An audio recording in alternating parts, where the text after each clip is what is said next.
Welcome, FlipoClock fans. Here we have what many call the speedometer clock, the Sony 6RC15, in the previously unknown to me color of beautiful orange. I spotted this clock on Etsy in non-working condition, but was immediately sold on it by the color. You can see that it's missing the time set knob as well as the sleep function knob.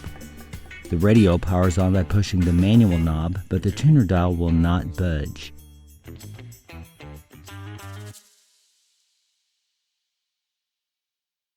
Pushing what Sony called the auto button will allow the setting of the alarm, or in this case, setting it off to test it.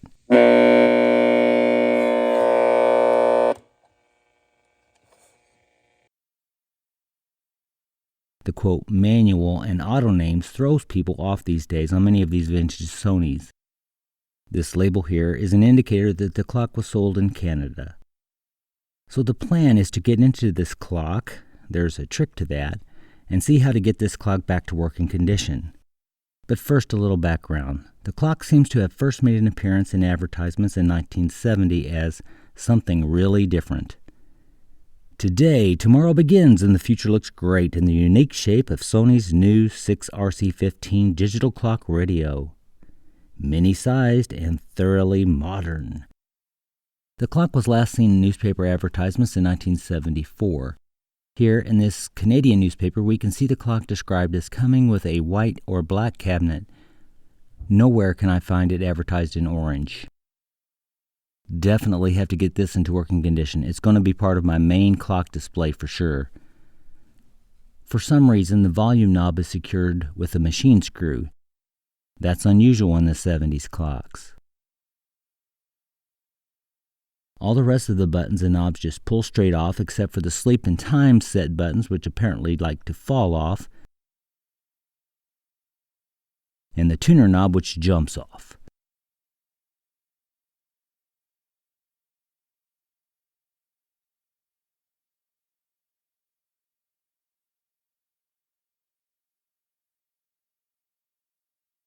To get started, just remove the 3 machine screws on the back. You're going to see that this takedown is very unusual. The cabinet is all in one piece, except for the base. Just 2 screws to remove the small base. This also helps to secure the power cord, protecting it against being yanked out.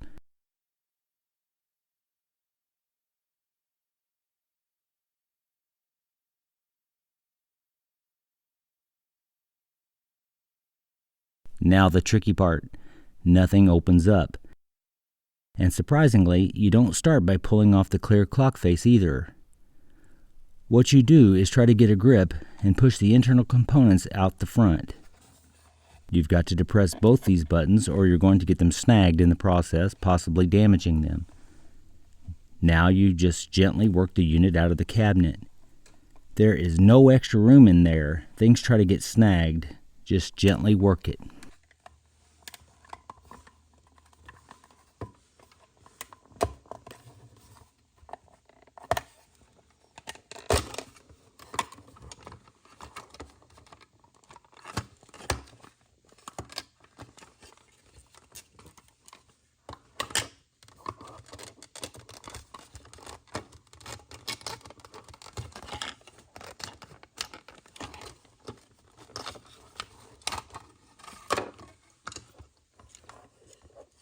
Little speaker looks to be in fine shape.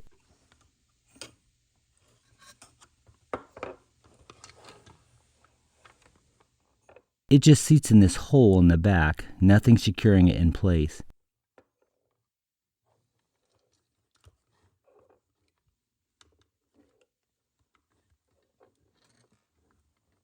To remove the face, you have to release 2 tabs on the upper part of each side. Then there's a catch on the bottom that releases when you tilt the face out. That's the string tuner. I'm following the string to see if there are any snags or obstructions stopping the tuner from moving. Videos like this are crucial if you're working on your own clock. You may have to restring your radio if you're taking the clock apart.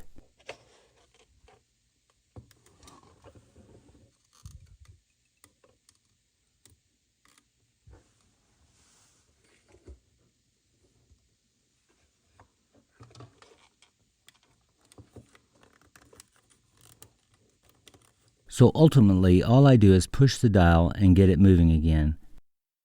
That's it. I never do figure out what was sticking because after this it works fine. There would be no way to do this by just forcing the knob because the string would slip under pressure. You can tell it's going to work because the string is moving the knob and the tuner on the bottom of the circuit board. This is the most compact radio I've ever worked on. The motor is deep inside the clock, and even to get to the neon bulb you would have to take the clock apart.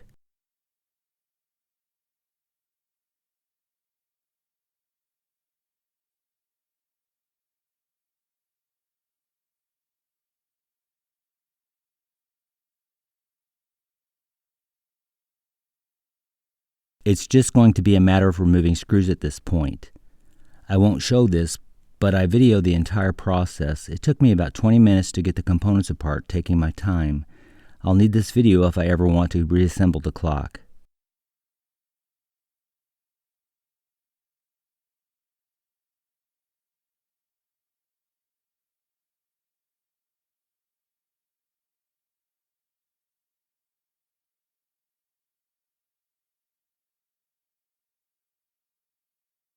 There you go, screws of different sizes all over the place. And oh look, in spite of not trying to, I have distrung the radio. That'll be great fun getting back in place. After testing, I discovered the motor is completely non-working. It's one of those dreaded canned motors. Also, the cam that works the clock is severely cracked. The clock has an Omron 1 RPM motor. I suspect I could struggle with it for hours to try to get it going again. Some have gotten motors like this to work again. I have a better plan. Just go to the basement and get this. Yes, this is cheating, but remember, I'm looking for a working orange speedometer clock. The end justifies the means here. I already had this clock in an industrial gray color, which is possibly what that one advertisement called black. Now, even though I was hoping to put this in and be done with it, I forgot about the gray clock having issues. Occasionally, the time would just not function. I had planned to look at that before I put it in storage. Well, now's the time. You can see how it's supposed to work. Every minute, that triangle-shaped cam comes around and moves this device. The shape of the cam and speed of the motor results in a nice, smooth changing of the numerals. This pushing down is what operates the clock. I'm feeling that it takes a bit of effort to move this, probably more than it should. So here's a closer look at the time operation lever. You see in the back there is a bar that the cam will depress. So possibly the plastic cam is binding on the metal bar. What I've done to address the issue is I've oiled all the linkages of this time lever. That decreases the force required to move it. Then I used white grease to lube up the bar and cam to make that operate smoothly. This works to make the clock operate flawlessly over the next following days. So there it is, the clock of the future, Sony 6RC15, or what many these days call the speedometer clock. I've polished up the cabinet and the clock face. I used the clock face from the gray clock. That clock also gave up its knobs for the restoration. Another example of how it often takes two clocks to make one good one. That's just the way it is. Some things will never change. That's just the way it is. Well, thanks for taking the time.